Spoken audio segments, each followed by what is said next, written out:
Français parlent aux Français.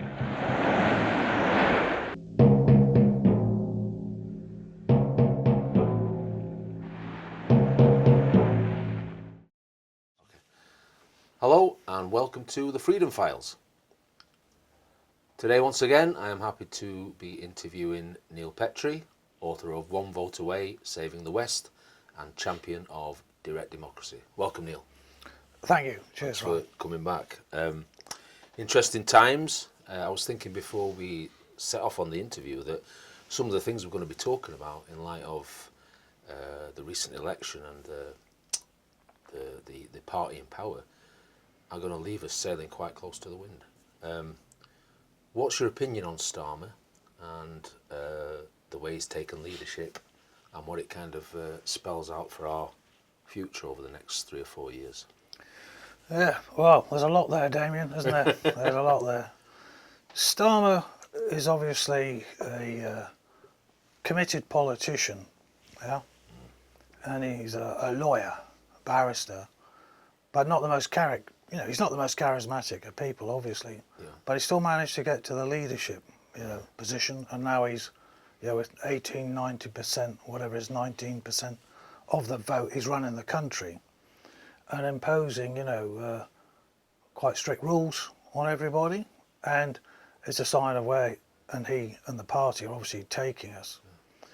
So I look back, I was in the army back in the 80s and 90s, and I was in Germany in the mid-80s, and it was at that time that Starmer flew over our heads, as it were, to go over to the old Soviet Union, as it was still at the time, to go and clean up the graves of the Soviet war dead.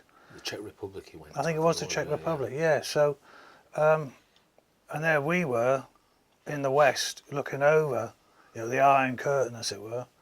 So you've got to wonder about, what motivates him. I mean, you're not talking about an 18-year-old, going over and doing this. So, I have my concerns, just as, because obviously I believe in the nation state, hence why I believe in direct democracy, and Starmer comes from the internationalists, as most of our politicians are these days, and they believe they know best what suits us, rather than looking at the history of, all major international operations, and they've all failed, and become too controlling, because suddenly you've got, dozens of maybe nations, groups, the Austro-Hungarian Empire, whatever they are, our own empire, obviously, in the past. They're not workable in the long run, and they become totalitarian. And, you have to wonder with someone like Starmer, he showed his colours, which are not, not about this country. They're about a system of government that's different. And he made that very clear. But Tony Blair never told us he was a Trotskyist at one point in his life until after he'd left. So, when I look at people now, I do wonder, about their true allegiances. And, he's been quite clear about it, though, because it wasn't long ago he was saying to Emily Matlis, I think it was, wasn't it? That when she asked him, is it Westminster or Davos? And he comes out and he says, oh, it's Davos. Every time. Davos. So that's telling us a great deal. And it's explaining, to some extent it must do, this clampdown that there is now, and the move, internationally now with what's happening in France, with that fella from Telegram who's been, taken into custody. So yes, Starmer and the left are always famously focused, and they hang together pretty well for a small group of people because they're very committed, you find, in general. And I'm talking as an ex-intelligence corps officer. That was my background for 16 years. So I studied the left since I was about 14, because I saw, about the murders with the collective farms and all the rest of it, in particular, in the 30s, that Stalin undertook in the early 30s. So, never been a fan of the left, but neither the right. My grandfather fought them, I just don't like totalitarians. Right. So, and I think that's the way you've got to be. So those are my thoughts. You know, we'll wait and see, but obviously it's not the best of starts. I mean, at its core, I think I've said this before, that with Corbyn, you get what it says on the tin. Yeah. With somebody like Starmer, you don't really. And I noticed that a shift when he came, before he was in power, there was not an awkwardness, but you know, he wasn't as quite powerful a speaker. He came into power, and the tone shifted immediately. You know, he made it clear that it was very authoritarian. You know, if you say something, if you're on the far right, never mention of anything else. And again, this is where we sail close to the waters. But this obsession with Islamophobia, being on the far right, then you're going to get put in prison, and you're going to get pursued. And of course, we've seen people on Facebook saying things that they've been thrown into prison for, and kind of quite long prison sentences.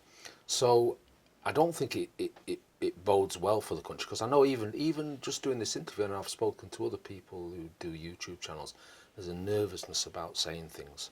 And with the censoring, like you said, the guy on Telegram, I can't remember his name now, got arrested in France.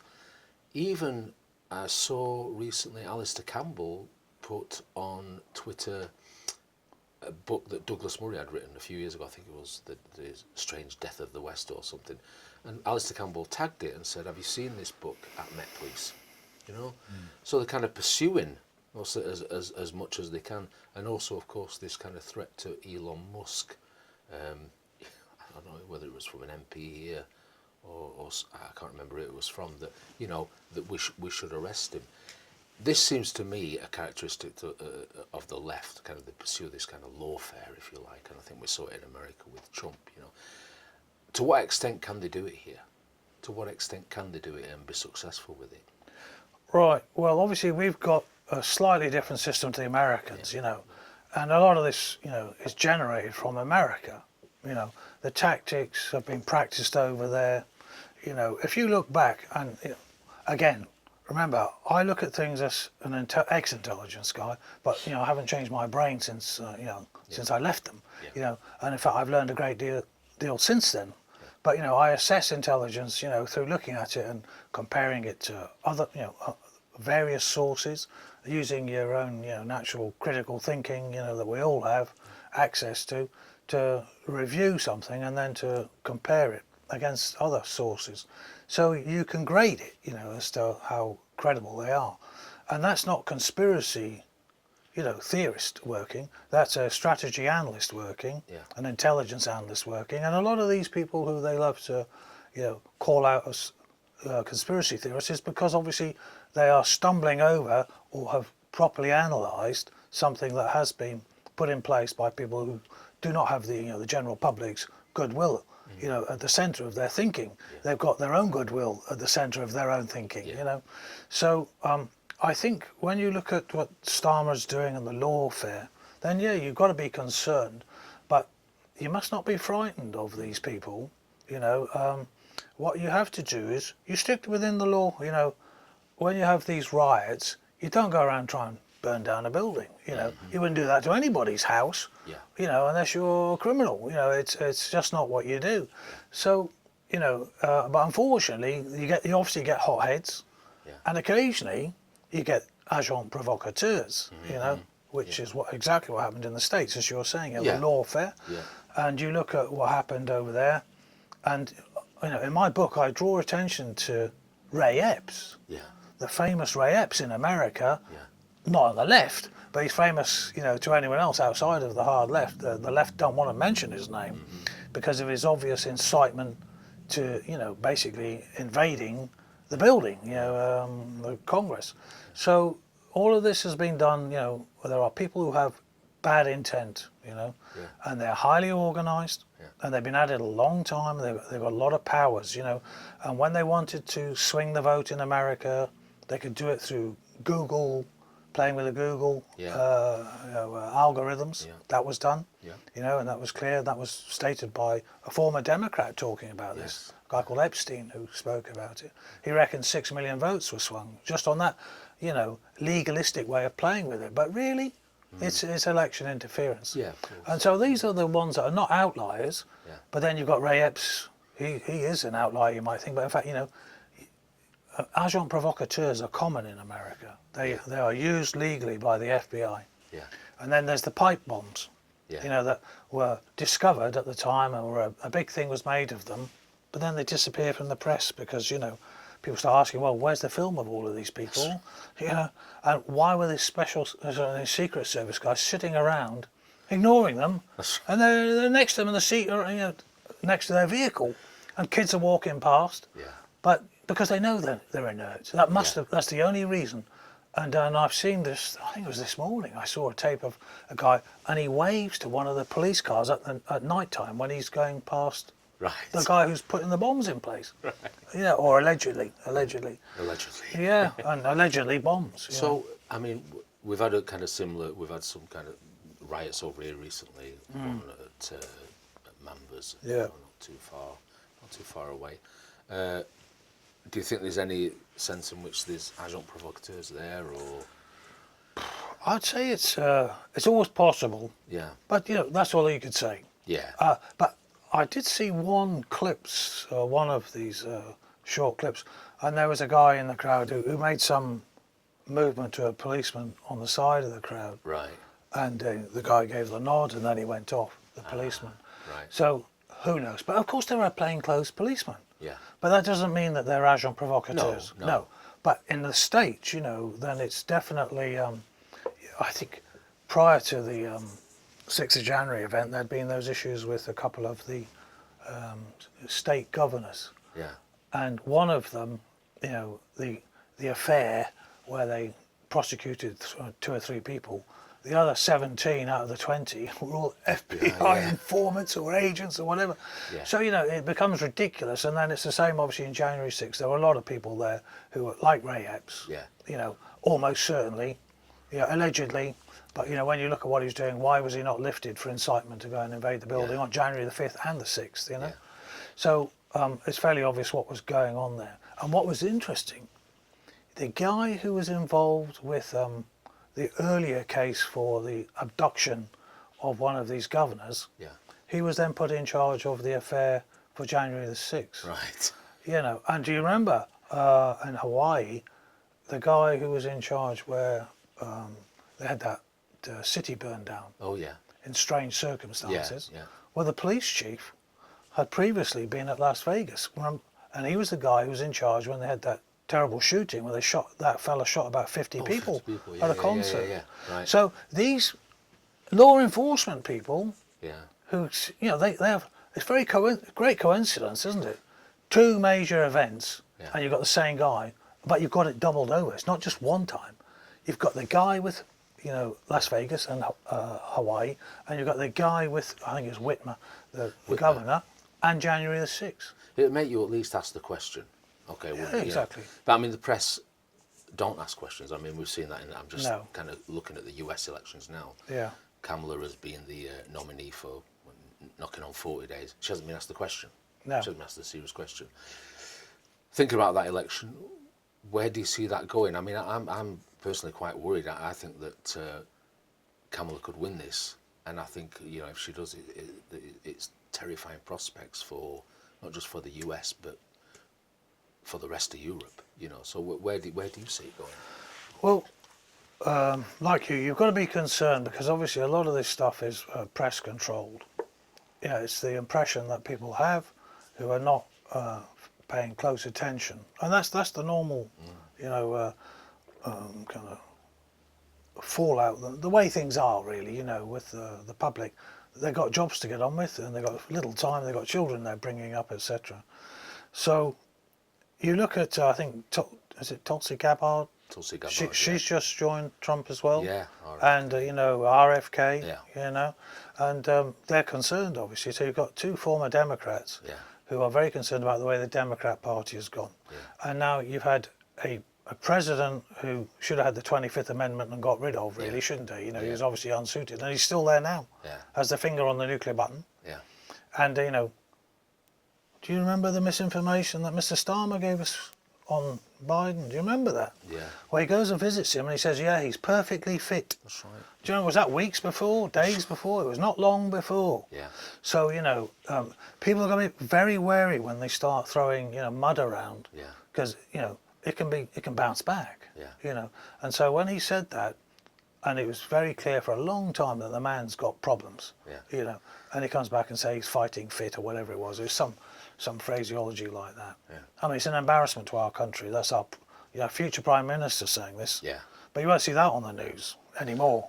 That will not be brought up. I mean, you got to think the media have lied to us. Everyone can see that Biden was unfit for the job, but they insisted that he was, And once it turned and it became obviously apparent after Trump's debate with him that he wasn't, and they wanted to get rid of him, then they just came out and said, which is what they do, yeah, he's unfit for the job, as if they'd never said anything different. What is so? Just kind of back to the stuff with Trump. Where do you see it going? Who do you see winning? Right.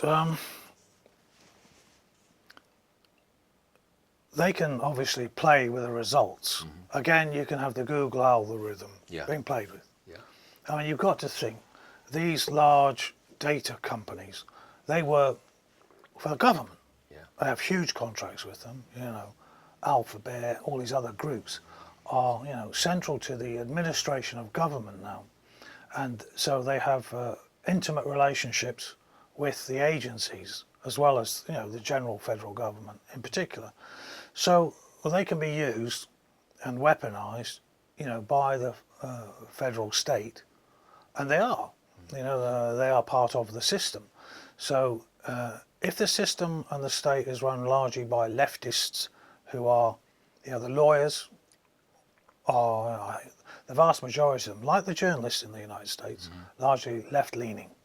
Yeah. The largest contributors to the Democrat Party a few years back, they may still be, are the Trial Lawyers Association of America. Right. Or certainly if they're not the largest, they're one of the most significant. So on the left, you've got these groups who create, the new laws at state level to ensure that their chances of getting their people elected are increased and the others are reduced. So, and Trump has only got so much money, but if you've got the government, enthused to, fight Trump, which is what you've got, there's no doubt about that. The administrative state becomes an enemy. And there's a book by a guy called Hamburger on the administrative state being the largest threat, to the United States now. Yeah. So he's got a problem. However, you've got to hope that with RFK coming on board, and people waking up maybe more so, in the months and weeks ahead, because I saw something that young men in the United States much more likely to vote for Trump now. Right. The figures are going up. Young women are going the other way. Yeah. But it's almost like a balancing act, I suppose. Right. So there's definitely, if you look at the Democrats, it's more feminine. Yeah. And with Trump, it's more masculine. Right. In general. But the failure of Biden, the embarrassments, they're avoiding that again because he was put in the basement. Yeah. Kamala's now going to be where? We don't know, but she's not going to do a lot of talking. No. There's not a lot of extempore stuff, and it'll be very interesting. She's up against, she'll be against presumably Trump, obviously in the debate. Yeah. And they're being heavily controlled now. They're not the same as they used to be in the past. No. So her chances are, she still has a chance, no matter how bad the news is. And then, at the last minute, you might get a sudden, implementation of another COVID-2 type lockdown, etc., etc. All these different things. So you have to watch it. If she wins, what does it mean? Because I know her and Starmer have got a close kind of relationship, the Democrats in America and the Labour Party. What does it mean? What does it mean for the US and for the rest of the world? Well, we were warned long ago by a president, who'd fought and led the battles, in World War II, Eisenhower. After his second term, he gave his farewell address, January 1961, I think it was. And he ends up telling us that there's a military-industrial complex. Yeah. People remember that bit, but there's a second bit as well, where he talked about the use of federal funds by big organisations, science-based, pharma or others, to use government money basically to line their pockets. So he warned about that too, and it's pretty much proved very accurate. And I never for a moment believed Biden was running the government. No. Not for a second. No. And don't forget Obama had said he'd happily run it from behind the scenes. Yeah, he did. That was part of it. So, he's heavily involved in that, and he's become their man. You've got to think he was supposedly a community organiser. Yeah. One of those left-wing radicals taught by Alinsky. One of Alinsky's crew. And he had attended courses run by groups that were set up by Alinsky. So he's a old leftist, but he's been suborned, hasn't he? He's been brought in, and now works. Obviously, gives speeches, no doubt a huge cost to banks and other organisations. And so long as they can control the taps of the funds coming out of the public to pay for the military-industrial complex, then it's got ever deeper, and the administrative state very few laws are, not saying not very few, but a huge amount of the laws, both here and in the United States, are written now by these administrative state civil servants and others, and lobbyists. And the lobbyists create the law and hand it to the civil servants or whoever, who then put it into their senator, who then goes and introduces it as a bill. Right. So it's not done by the democratic process. No. I think... when we look at what's happening, America is now reaching out further and harder into the West. This push with Ukraine, all the things we're seeing, where the overbearing nature of America now, is becoming more obvious by the day. Yeah. And our adoption of similar, ways of working politically represent this, that's the problem, because the whole of Europe has been taken the same way. What's the end game? So with the Ukraine situation, what's the end game? It seems to me that Trump said, if he got into power, he'd end the war very quickly, and I believe him. He'd offer Putin an off ramp, save face. He'd come to some solution of it.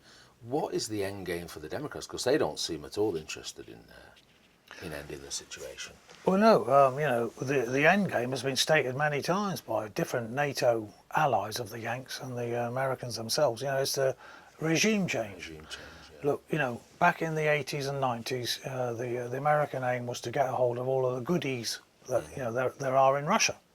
Huge resources, massive natural resources underground, and they're sitting there waiting to be utilised over the next number of generations and made a profit made on them. Well, that's the aim, because they had Yeltsin, and he was, around him he had the different oligarchs. They took control of these goodies, and the Americans were starting to get their hands on them. But then Putin tears that away and Russifies them again, as it were, and kicks out some of these oligarchs, or they flee, etc., etc.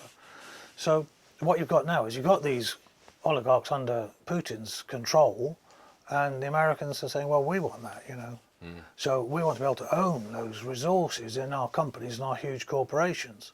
So they've said they want to regime change in Russia. They're buying up huge tracts of land. I think Robert F. Kennedy has explained that a lot of these debts that have been built up, by the Ukrainians for all this war material and all the support, is being paid off with land to the Americans. There's some of the richest land on the planet, some great farmland. So they're already making money out of Ukraine for when it's all over, and they'll decide when it's over. It was Newland, wasn't it? The lady was called Newland, and the Secretary of State, one of the junior secretaries of state, and she was the one who organised this stuff, and she's been heard saying, no, we don't want that person in the Ukrainian cabinet, I want that person, etc., etc. They've actually got tapes of this going on. So I'm afraid to tell those people who think everyone's a conspiracy theorist. No, there's a lot of strategy analysts out there who've been quite accurate about this stuff, including President Eisenhower. So you can maybe question the president, but I wouldn't myself. I mean, people often have this misperception that the US sends aid to Ukraine and it's just a freebie. But it's not, is it? No, of course not. No. Everything's a loan. There's always a loan. Everything's a loan. Always. So you mentioned earlier about Biden not running the government, and I think that's clear with generally, I'm thinking about other people, WEF people. I'm thinking about Macron and Trudeau. They don't even seem to be in charge. They seem to be having their levers pulled. Behind all this is this sense that there's this elitist group, and we can see it in the WF because they actually say it to us. People like Schwab and Yuval Harari that we were talking about last night. They kind of say that they make it clear that this is what they are. They are this kind of group of elites who know the answers and they're going to provide the solutions for us. Okay, what is it with these elitists? What is their philosophy? What is their end game?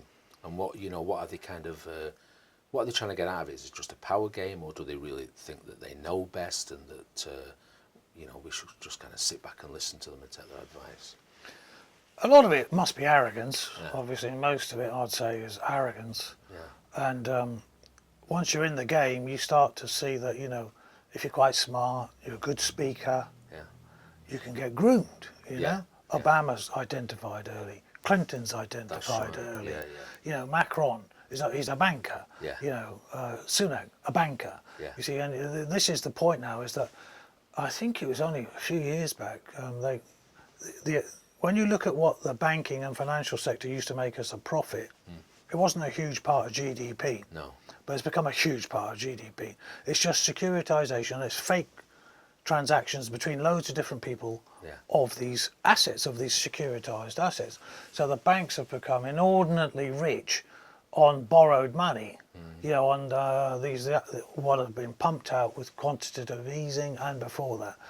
And Main Street has fallen well off the radar, and it's all Wall Street taking the money. And that's why you've got the problems that you've got in general for working people. And when you look at the elites, at one time you had like the Normans come, you had the Norman yoke here, but then the Norman yoke spread, it goes to Ireland. The Normans go to Ireland. It's the French-speaking people who go over there and invade Ireland. It wasn't the Anglo-Saxons, you see what I mean? It was a bunch of Frenchmen. But they still ran the country, and you're still speaking French in the law courts here until I think the 13th, 1400s, So these elites have understood for a very long time how to control the populace. You go back to, the ancient Greeks, they're talking about this, Aristotle and all the different forms of government. But you end up, it's not actually, you don't get bottom-up change generally. No. People like to think there is, but there's not. Yeah. There's always some little elite in there that is controlling the bottom, as it were, group. Yeah. Or representing them. Labour Party, for instance, has become, it's no longer represents the bottom group, does it? No. No. And if you study elite theory, it's the theory is about the rotation of elites. You hand over to the other guy, and then you wait your turn again. You try and get back in again. Right. So and you get it formalised. Hilaire Belloc wrote about it in The Party System, a book, 1911. Right. Robert Michaels, he was an Italian-German author. His one was called Political Parties. And it's all about this iron law of oligarchy he came up. Right. You see, because it's all a game. You've got democracy is what they tell us about, complete sham. Democracy is, from the ancient Greek word, demos, kratos, the two words, people to rule. And then you've got oligarchy, which is the few to rule. Yeah. The few rule. Yeah. So what we have is we elect an oligarchy. We don't have democracy. We elect an oligarchy, a few, to rule over us. Yeah. And they know this. So the ones who are ruling are looked after, by the people who want their agendas. And that's why you get all the lobbies, in America in particular, obviously. That's why they can spend billions of dollars on campaigns, because they've got many, many billions of dollars to make out of the tax laws, out of handouts from government, huge government contracts, whatever they might be, And so, it's a rotation of elites, and you don't get the bottom coming up. This is why they hate the idea, the elites absolutely loathe direct democracy. Yeah. It's the biggest threat, but the point is we're closest to it now in my view, because the people have been thinking they're living in a democracy. Yeah. And when they realise, that's why my book's called One Vote Away, it's actually only one vote away, because how do they stop us? When the people wake up and go, you know what, that referendum idea those Swiss have been using since 1848, It's a good one, isn't it? Yeah, you're right, it is. But if we sit here, not letting people know about it, then we remain at the bottom. So, our aim is always to let more people know about this, that there is a way out. So, I mean, I think it's even worse than what you said. You talked about a kind of representative democracy in a way, and we vote in an oligarch. The oligarchs, yeah. But with the WEF, they're not even voted in. Oh, no, that's right. But they're running things. Yeah, they are. Mysteriously, they're running things, and they've got the huge Yeah. amount of power. Now, you talked about direct democracy, obviously. I was thinking a lot about this since we last spoke, and I think this is as simple as it is, and this is how effective it is. You've got a lot of people in this country at the moment unhappy about illegal immigration, desperately unhappy about it in some cases, and you've got a prime minister who's calling them far right for being unhappy about it. Who, as far as I'm concerned, Starmer has betrayed the working class. People with legitimate concerns. With the direct democracy system, one of these people could say, I'm unhappy with this, I'm going to get up a petition, we'll get 500,000 votes, that triggers a referendum. We have a referendum, we decide we don't want illegal immigration, we want you to pass a law stopping any boats coming in, and that's it. Essentially. Yeah, but the figures are slightly different. Yeah. But you need 1 million. A million. In the system that we propose, because Yeah. it reflects the same as the Swiss. Right. So it's just to keep it aligned, so that they can't say, you're trying to make it easier. Right, so it's like 1/60th or whatever. It's 2% for an initiative and 1% for a law coming out that you can stop it or amend it. Right. That's how they work. So in that situation, 2% the electorate. to get a petition, people vote, you get over 50%. That's it. That's it. Law's passed. How simple is that? And what I've noticed is in talking to people, in talking to normal people, when I mention it to them, they're shocked. They say, oh gosh, what a great idea. I know you've talked to politicians of different parties, and they're resistant to it. There's a resistance to it. Yeah. Now, what's the answer to that? Why is that? Well, naturally, if you've been in politics and you realise that the goodies are coming from the party, the promotion comes from the party, and the party's got backers who'll give you jobs afterwards or during. You'll become a board member, and you have all of this income coming in separate stream from this. You have to declare it, but the reality is that you can work your way up the food chain. Yeah. Now, the Swiss politicians don't get this, Yeah. They only work 12 weeks of the year. That's right. There's only enough work for them to do 12 weeks of work a year. That's an MP. And here, in Wales or Scotland, not only have you got full-time MPs, you've got full-time MSPs and all the rest of it working in the Senate, in Wales. Yeah. So you've got to go, so you've got, twice as many people working basically 4 times longer than the ones, so 8 times the cost. Yeah. Because they're only getting paid a daily rate, these MPs as well. Yeah. So that's the direct saving. I used to run a lot of businesses. You've got direct costs and you've got overhead, and the indirect costs. And the direct cost is just the MP say, well, you're already saving money there. But the real saving is nothing like that. It's a massive amount. Because suddenly these people are only putting forward things that are really going to work. You can't come up and say, we'll just make this HS2 thing, you know what I mean? And blah, blah, blah. We'll spend billions on it. But with no one actually controlling them. Right. And the budget gets controlled then by the people in a direct democracy. And remember, the Swiss system is a semi-direct democracy. Yeah. So you don't vote on every single law coming out. No, but you've got the opportunity to. But most people, they'll say, because you've got them under control, because they know every law can be stopped by the people, they start getting more reasonable. How many referendums do they have a year? Probably? Oh, they have quite a lot, you see, because they've got they vote 4 times a year on different referendums coming out, and sometimes there are several at once. Right. So 4 times a year you'll get this opportunity to vote, but with it will come an information pack and telling you where you can find out more information about this from left, right, centre, whatever you see, but that's on basic information. Is this they get the chance to, because somebody has set off a petition and said, right, we want to. Correct. Right.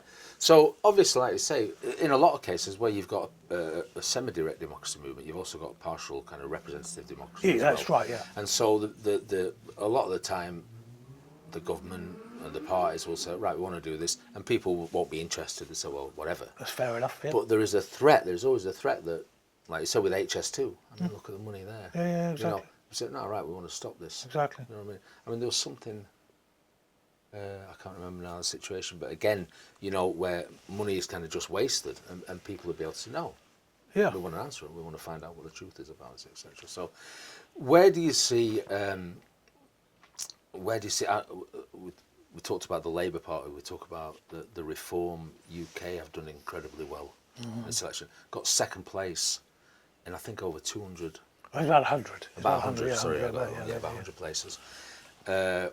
4 million votes, I believe, something like that. And they're quite interested, as far as I can see, in the direct democracy idea. I know Nigel Farage has mentioned it. You know, where do you see Reform? I think they took 5 seats. Where do you see Reform going in the next 4 years, and what is it that will kind of grow their success?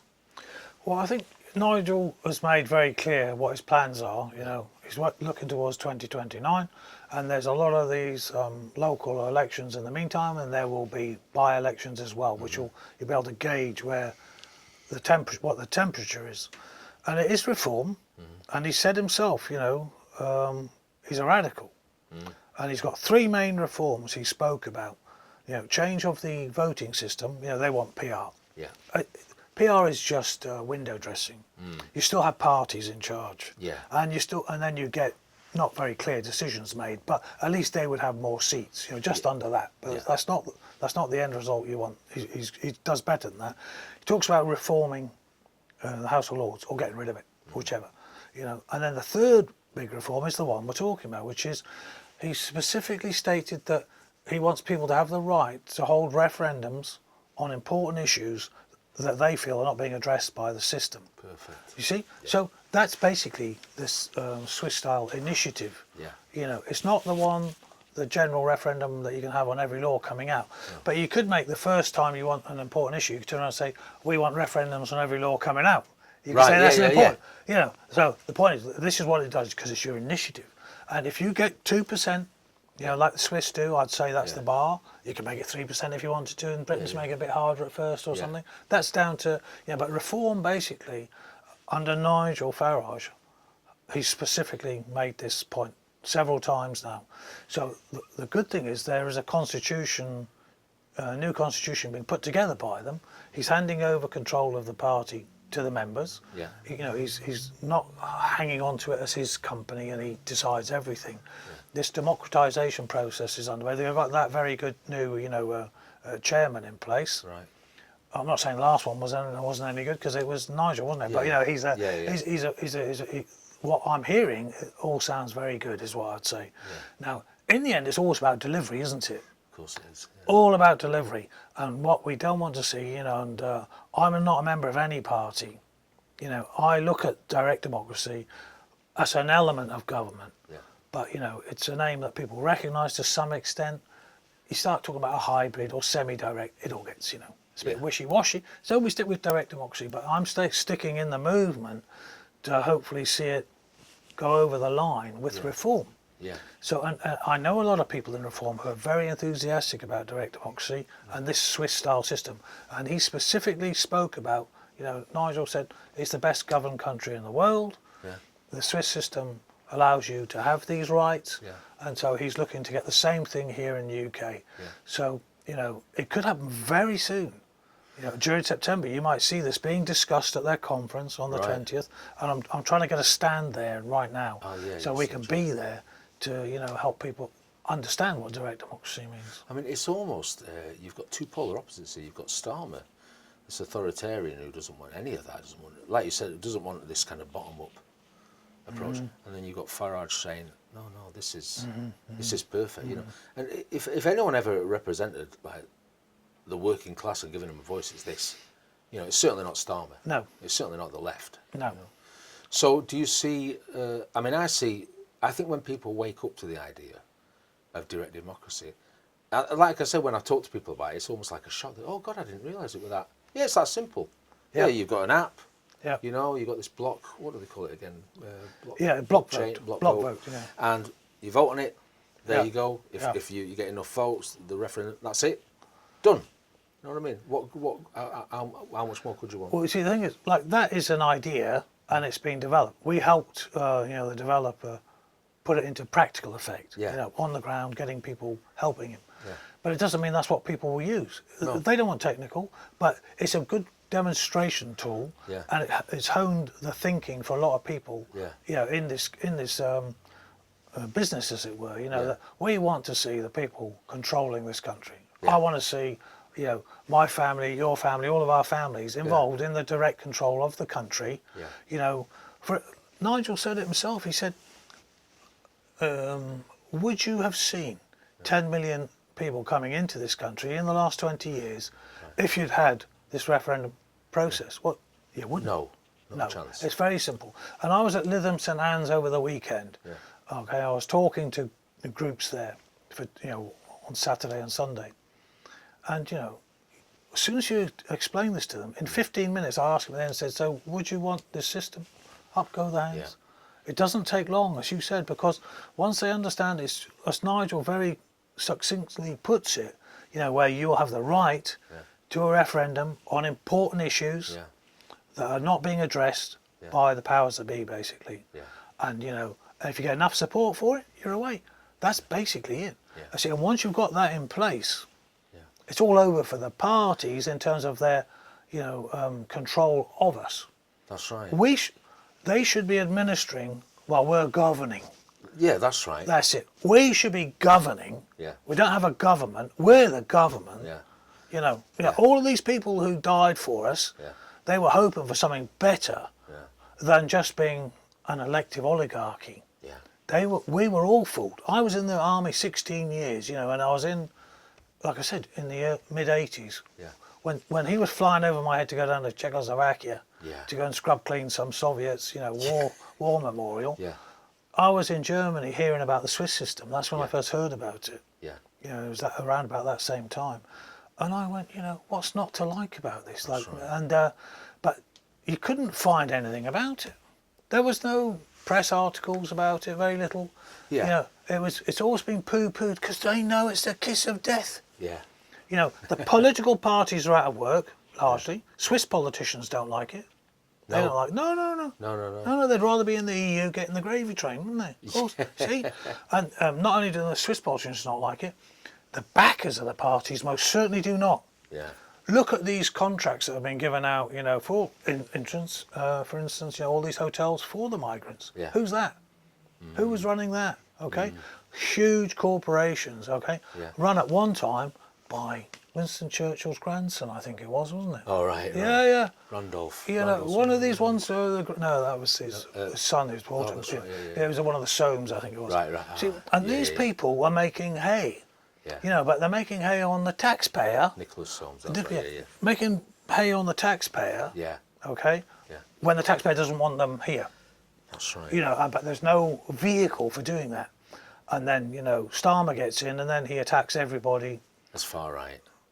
As far right, who objects to losing salaries because if you're importing workforces, they're going to drive down your wages, aren't they, at the bottom end? Yeah. So the people of this country have been denied better opportunities. Yeah. Now I've got nothing against immigration. No. I mean, my history, my family is, hundreds of years ago, were Flemish weavers, I believe. We come over from Holland because of persecution. Yeah. So that's fair enough. And this country took the family in hundreds of years back. Yeah. So there's no objection to, I think for most people are bringing skills here and going to help develop the country. But if you're bringing in people without skills and they're not going to help develop it, then you've got a problem.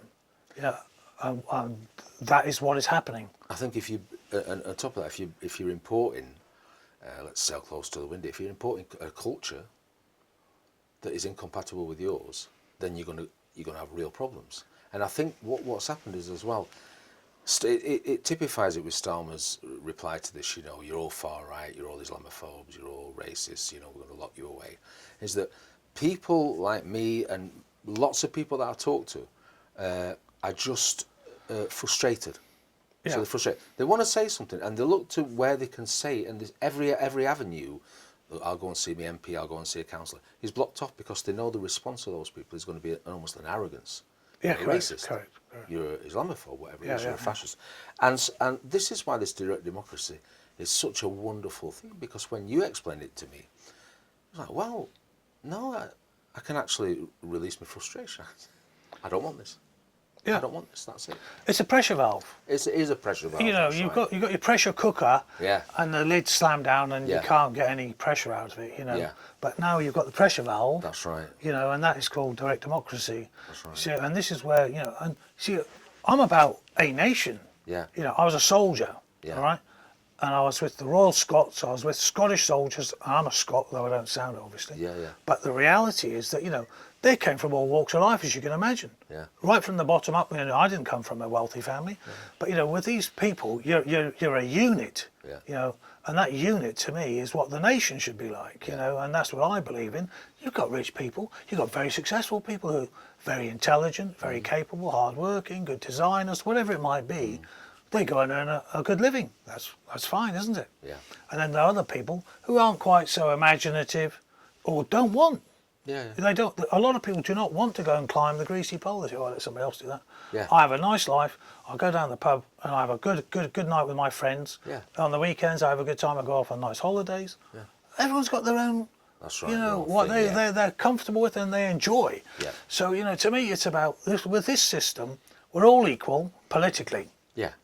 The outcome's not going to be the same for everybody. No, of course but, not. But the outcome is that we've all got control over those laws. Yeah. So they're balanced by the nation. Yeah. And this is why direct democracy works.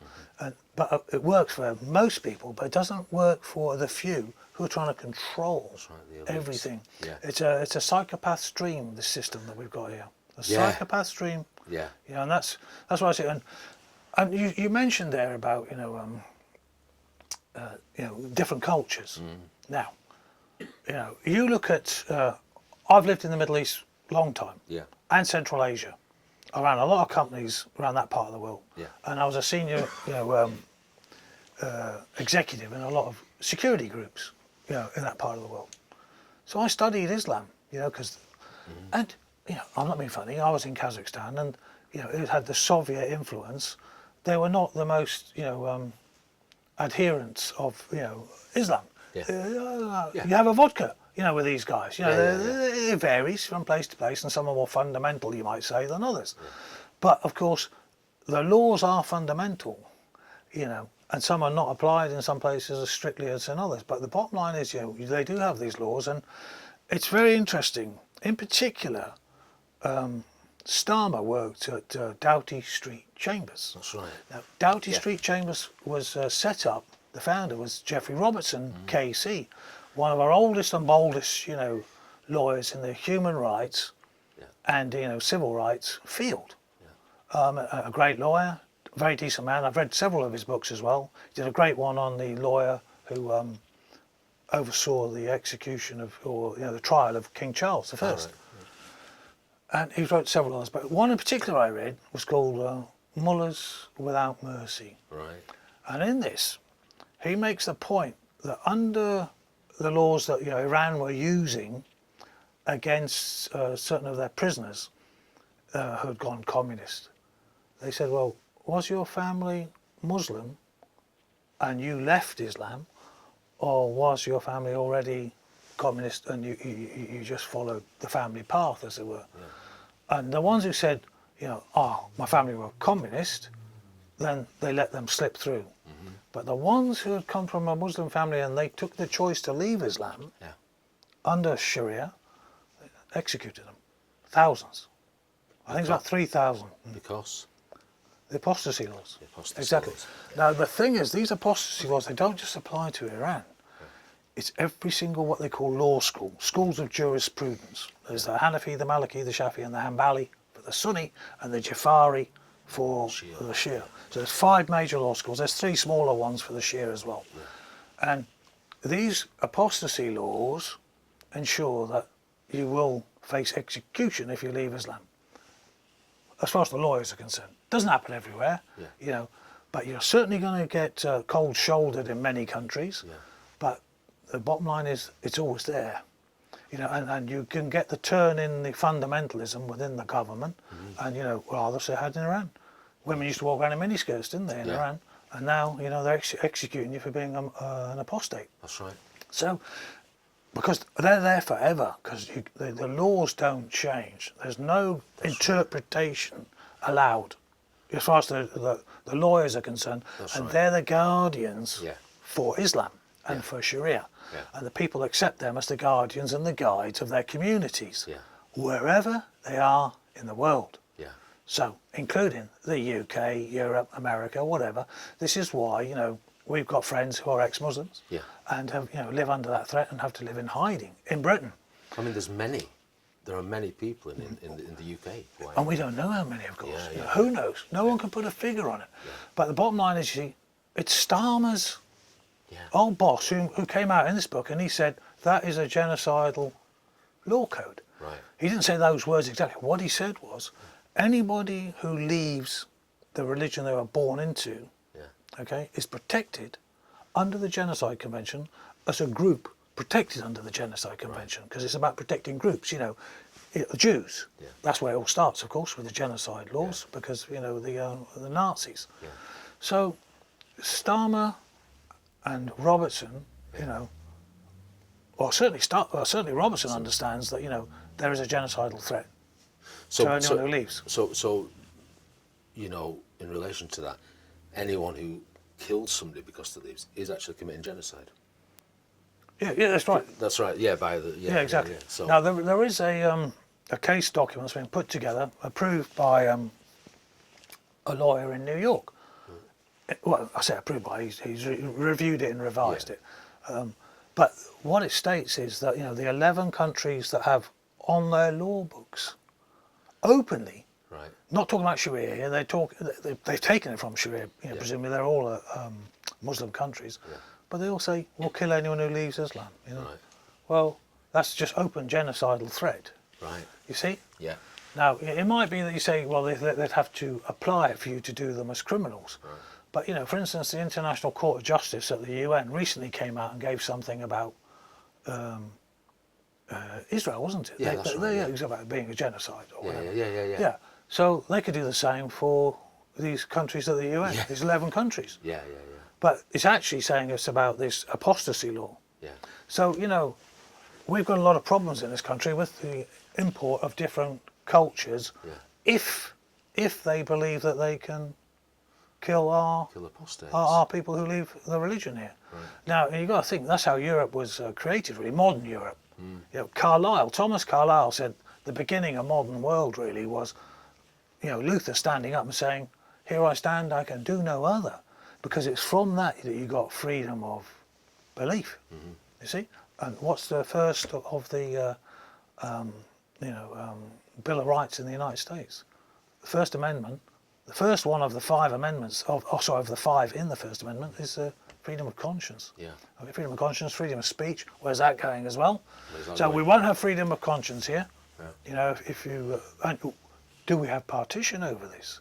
What happens if they want to have self-determination as a group? Which bit of Britain hives off? Just elaborate on that. Is that even possible? Could they? Well, eminently. You know, you've got to think that. Indian subcontinent is now divided into 3 nations, yes? Well, 4 you might say with Ceylon, but, you know, Sri Lanka. But, you know, it's actually, you've got India, but prior to that, it was obviously, well, the whole subcontinent was British India. Yeah. 47, you get partition. Yeah. But in 1945, a guy called Ambedkar, who became the first Law and Justice Minister for India, and he was untouchable, okay, who'd written a book attacking Hinduism prior to this. He wrote a book called Pakistan, the Partition of India. And he was looking forward, as it were, just forecasting, you know, what should we do? 1945. And of course, when you got the split, he'd advised, you know, how we could do it peacefully, but it didn't work out that way. No one listened to him, as it were. But he made the point, you know, under the kind of right to self-determination, how do you stop people if there's enough of them? Yeah. Sudan split, didn't it? Not long back, you got South Sudan split off from the north to get away from the threat from the Arabic, you know, Janjaweed militia or Muslim militia. You've got the same in, Philippines. Yeah. There are autonomous areas now are run by the Islamic groups. Yeah. Europe, you've got it. You had, look what happened with Kosovo and all this, the split, and the Americans, went to war to support this, and but in the end, you've got our top lawyer. One of our top lawyers has said this is a genocidal issue. Yeah. And what's Mr. Starmer going to do about it? He's telling us about these issues, but do we face partition down the road? As a nation. Yeah. The Scots want free. Some of them. Yeah. The Welsh, maybe. But bottom line is, what happens if you then get across West Yorkshire, Lancashire, wherever these heavily Islamized areas are? Yeah. They can legitimately, you might say, under the right of self-determination, Claim their own. say, well, we want to have our own state here, but Europe is the home of freedom of conscience. Yeah. It's here, Yeah.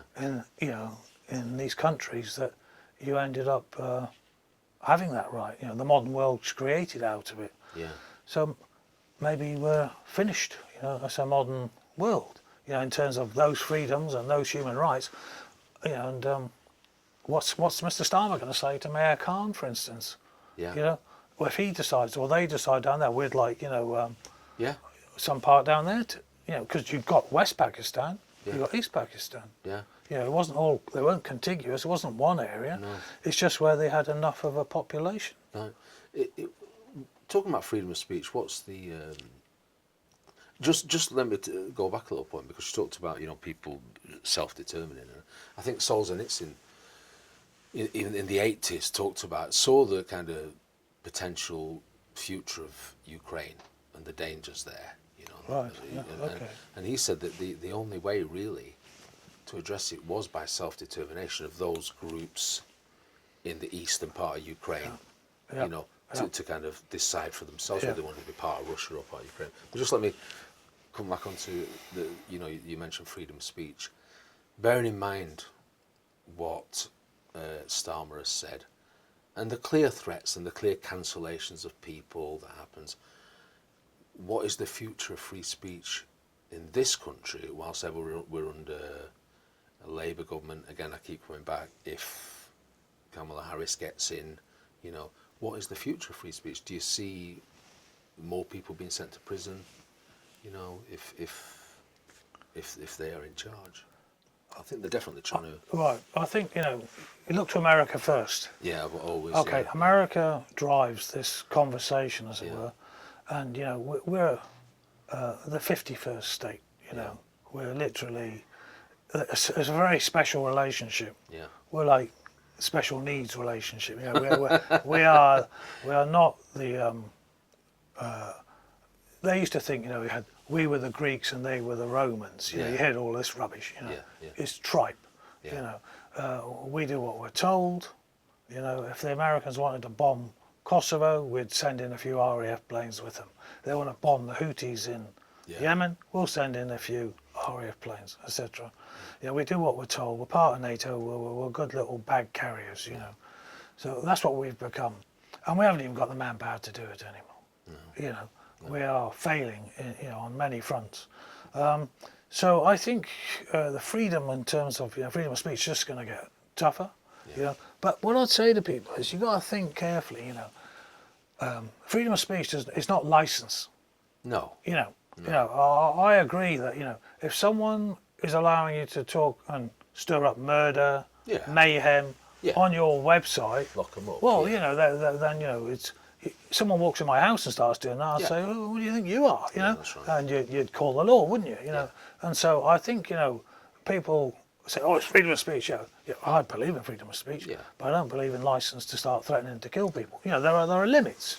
Everything's got a limit. And there's laws to cover all that. To cover that, So that's fair enough. Right. But if people are saying things that will make you uncomfortable, that's just tough luck, isn't it? That's the reality. You can't. Karl Popper is my gauge on this, Right, yeah. And I'm a big fan of his thinking, and you don't tolerate the intolerant. Right. But the state could be intolerant, couldn't it? Yeah. It's the same with the state. Yeah. If the state is saying, you can't say this stuff, you know, because politically it might upset somebody, or religiously it might upset somebody, you know, but only this group. You know, you can say what you like about, remember that play in London? I forgot the name of it now, but it was about those ones about the Mormons and others. You know, you can do all of that. You can attack them, but you're not going to get it for Islam, are you? It's not going to happen. Not going to happen. Yeah, and the Sikhs you probably have a problem with as well. Do you know what I mean? Yeah. There's a there's certainly a hierarchy in that. I mean, a hierarchy. In the opening of the Olympics, you know, was definitely a parody of the Last Supper. Now, can you imagine doing anything like that to attack Islam? No, it's not going to happen. It's not going to happen. Or that artist who did the famous "Piss Christ." Yeah, exactly. You know, you saw that. Exactly. It's never going to happen with other people. So this bravery that they talk about. I mean, certainly. I mean, but it ends up refuting itself and disappearing up its own backside. I'm thinking about like groups like, Queers for Palestine. I mean, what a joke. You know, you know the whole thing. You know the kind of LGBTQIA plus whatever it is could be for Palestine. So you know, hopefully, in a sense, there's a sense in which it tears itself apart.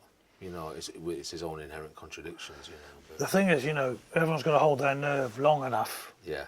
Whilst this goes on. That's right. Yeah. You know, and so, but you don't set yourself up as a target by defending someone who's talking about killing people. No, that's right. You defend legitimate free speech. Yeah. You know, which is it's a big field. It's a deep field. Yeah. But you don't go into that abuse of people's right, to live.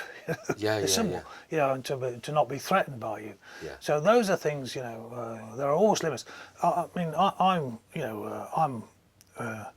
believe in business. Yeah. Yeah. Yeah. But I don't believe in, unrestrained capitalism. No. Because you end up with, in fact, it goes into the bankers' hands. Yeah, that's right. You know, and they rig the system. They do. They do rig the system to ensure that they've got special tax benefits, blah blah blah blah. So it's not a level playing field anyway. Yeah. And they've got the big bucks to get the favours from the politicians. And this is you talk about the New York Fed in particular, because they run basically the central banking system globally.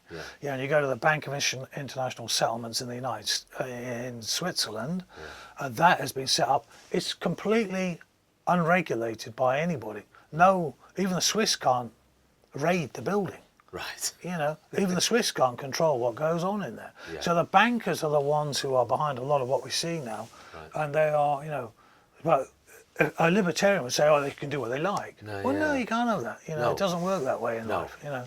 You control children. So you have some rights to control their behaviour. But as international people, we've got to have some form of controls, haven't we? You know. But unfortunately, it's the money boys who've got the ear of most of the politicians. And you do not have many Switzerlands. No. You don't. See, Taiwan has got quite a lot of direct democracy. Who else has got? Estonia. And they have a lot of digital. Everyone gets a digital ID when they're born in Estonia. Right. And they can access all their records online. Right. And they vote online. And they have a lot of, ways of voting on local issues and on national ones too. So it's starting to kind of manoeuvre out of just Switzerland. And it's spreading. But, what we want is our country to grasp this. And, Nigel Farage and Reform at the moment offer the best opportunity for that. Now, some people are suspicious of Nigel and, but he delivered Brexit as far as he could do it. It wasn't delivered by the next lot, okay? And he's not perfect, he insulted us. I was a UKIPper, and he insulted us when he left, So, we're not all sitting there saying he's the most wonderful man on the planet. But if he's going for direct democracy, he gets my vote. Now, if Priti Patel came out and said, I'm going for direct democracy, and Nigel says he's not anymore, that's Priti Patel. You vote tactically to achieve your aims here. You've got to think strategically. This is a once in a lifetime opportunity when we have this horrendous chaos ongoing, and there's more coming down the pipe, with what's going on in America, Europe, etc. So this is the time where people start thinking differently, and there's this opportunity for them to think about this hybrid, semi-direct system, like the Swiss have proven since 1848. This is what we can have. We can look at that. Something you just said there, it's quite an exciting prospect in Estonia. They've got this digital idea, they can access all the records. If direct democracy is introduced and people have this digital ID, I think a lot of people are suspicious of this kind of digital stuff. Yeah, it's but if understandable. if it's done under the guise of direct democracy and they're in control of it, I think people would really welcome that. In terms of what you talked about with the Conservative leadership, I mean, Priti Patel is standing in as a candidate. I personally hope she wins that. Can you see any kind of some kind of reconciliation or coming together of reform in the Conservative Party? No, I don't think so, actually. No. I don't think so. I think, the Conservatives lied too much. Yeah. Only with someone like Priti Patel, maybe, is there any kind of distancing from, Yeah. when you look at the current crop of the other ones, all the Yeah. men, they're complete rubbish, I'm afraid. Milk toast, I One think of them's somebody said. ex-intelligence corps as well, like me. Yeah. But, they're complete rubbish. Yeah. All of them, as far as I'm concerned. But They've let's say proven somebody like Priti Patel who is. she's different. So in that situation, could you see somebody like her? Let's say she was for direct democracy. She was kind of willing to push that. Could you see some relationship between reform? The problem she would have, and she does like direct democracy, Right. Yeah. the problem she's got is the party. Yeah. It's the oligarch party. That's right. It's a pure oligarchs party. That's right. And bought and sold. Yeah. I mean, and I don't mean, financially, but, they're all into that, or not all, but a large proportion of them are into, the business side, but it's the corporate business side. It's not the entrepreneurial, pushy kind of working class guy making his way up and doing well out of life type thinking, And that's what reform is, really. And when you look at it largely, it's about the aspirational types. The aspirational types like direct democracy. Yeah. They do. Yeah. But so do the vast majority of people. As you said. Yeah, they do. So, we find, down in Brighton, Nigel Furness down there and his people down there, a lot of them are supporting direct democracy, but they're pulling in people from Green, Labour, ex-Conservative councillors as well. I'm talking councillors here, who are looking to try and get local referenda on certain issues. Right. You see, because they can see the validity of this, Yeah. It's a way of, as I say, it's not about dividing us, it's about pulling us together, actually. Yeah. If you want a cohesive society, if you want, decent Muslims in this country, to feel welcome here and to be part of it, then direct democracy is part of that. Yeah. The apostasy law issue still has to be looked at for the fundamentalists, Yeah. because, it's a direct threat to British citizens. We know these people. We've met them. They're friends of ours. We know that they're under threat. Absolutely, yeah. And so, we're there to help support them to survive, let alone live a decent life. And they can't live the lives that they would otherwise. My guess, I've just been thinking as we're speaking there, is that many people who are Muslims secretly would like to be rid of this law, the apostasy law. I think many of them. And if you gave them the vote, it's a secret vote. Nobody's there. Well, funnily enough, the figures are quite staggering in some countries. I mean, apparently in Iran, for instance, there's a huge number of apostates. I mean, huge, many millions. Yeah. It's 20% or 25% apostates. Yeah. Secret apostates. Secret apostates. And same, I'm sure it's the same in America. It's 25% apparently is no doubt it's probably similar here. Yeah. It'll depend on the community to some extent, because some are more fundamentalist than others. Indonesia is not as you might say as fundamentalist as parts of Pakistan. If you go to the hill areas of Pakistan or Afghanistan, they won't be the same as those in Indonesia. Maybe in Aceh there's a bit more fundamentalism or whatever, but the vast majority of them are not that inclined. And so the apostasy laws would change everything. This is how you equalise Islam across the globe. Because the Buddhists aren't going to kill you for leaving it. The Christians aren't. The Sikhs aren't. They might not like it. You might get some of your family members' noses or whatever. But you're not going to be having to worry about leaving the site and not telling anybody, and then you just disappeared. That's right. And then where did Fred go? Where did Ali go? No. So I think this is the fundamental issue. But it's the elite. the ulama, Yeah. the mullahs, who control the legal process. Yeah. And Islam is about law. Yeah. You know, the fundamentals are, you know, they say the foundation of Islam is Sharia. They don't say Quran, they don't say Muhammad, because Sharia covers all of those, pulls them all together. Quran, Shia, and the life of Muhammad. These are the basis, you know, the hadiths and all the rest of it. Yeah. So these things are what make the law code. So it's the complete package. Yeah. And the people who run the complete package are the legal elite, the jurists. Right, the elites, yeah. So they're the guys who run. And so again, you come back to the elite. Yeah. And there is elite there. In our day, you know, it's obviously these the money men in the West. Yeah. You know, in China, it's the Communist Party. Yeah. They vary just where you go, but these elites, and turning them over, you usually need another elite to do this. So what we need really is just real believers in direct democracy. So it's a special elite that's not looking to line its pockets. Yeah. You know, but you do get people like this. There are lots of us Yeah. who are not out to make a load of money out of this stuff. Yeah. You know, and people are, you know, especially in the working class. I've met, you know, I've done all kinds of jobs. Yeah. And I remember I used to sweep the steps and mop them down in the council estates in Brighton. Yeah. Not long ago. You know, Yeah. when I came back and I chucked in the business and I said, right, I'm just going to focus on, you know, this direct democracy and helping these ex-Muslims, things like that. And that's what I did. I did this type of work. And it was very humbling, you know, it was very good to see people around me who they didn't want to rise in life, but, you know, they'd go back and help people that, you know, that work with during the day and do little odd jobs for them and things. You know, they were very decent people. Yeah. And there's that good-heartedness out there, this common decency. Yeah. But, you know, it's something that some people can't fathom that. But, you know, there are people like this. Yeah. You know, they like to be part of a community and they enjoy helping other people. So, you know, unlike the ones who run all the big charities now, the sons of rich people, daughters of rich people, they get some fancy job and, yeah, I mean, what's that guy, Miliband. Oh, yeah. $1 million a year, $1 million a year salary. Some International Rescue Group or something. It sounds like something out of some cartoon, doesn't it? It's a joke, isn't it? It's a joke. And he's making $1 million a year. I mean, you see it with, you know, with politicians. They kind of fail upwards, don't they? They go from one job and they get another job as head of something or an advisor to something else. And you know, I want to finish with this. That direct democracy is almost, well, it seems to me like an incorruptible system, because it's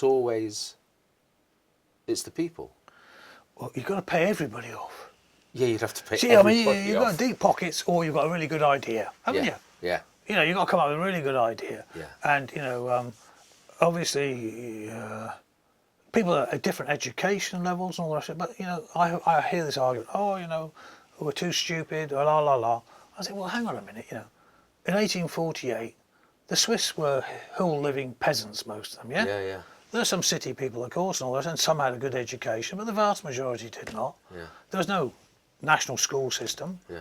But they come up with this idea and made it work, you know, and they perfected it and worked on it, and they're hard-working, decent people. This is the reports I get back from people who've been there, and lived there, worked there. You know, we've got a lot of people in our movement who live and work over there, you know, and they're enthused over the system, you know. So once we got the movement going, a lot of these people, you know, coming on board and giving feedback. So we know, you know, this is not some fantasy, you know, but you do need the balance. You've got to have direct and representative. The weaknesses in one are supported by the strengths in the other. And I mean, it couldn't possibly keep going if everything was voted on. Exactly. You know what I mean? Exactly. So it will only be when people came. Yeah. I mean, I'll just finish by saying this. 1848, I think you mentioned it before, was the same year that Marx. Yeah. Well, Marx and Engels, yeah. Marx and Engels kind of got together, and was it Communist Manifesto. Yeah. So, and there's been 175 years, 176 years, something around that. Yeah. So. And we can see the dismal failure of one. Exactly. And the absolute success of another. So it seems like a no-brainer. Neil Petrie, thanks very much. Cheers. Thanks, Damien. All the best.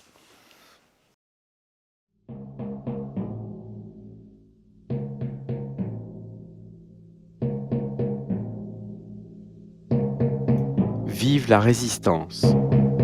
Vive la résistance.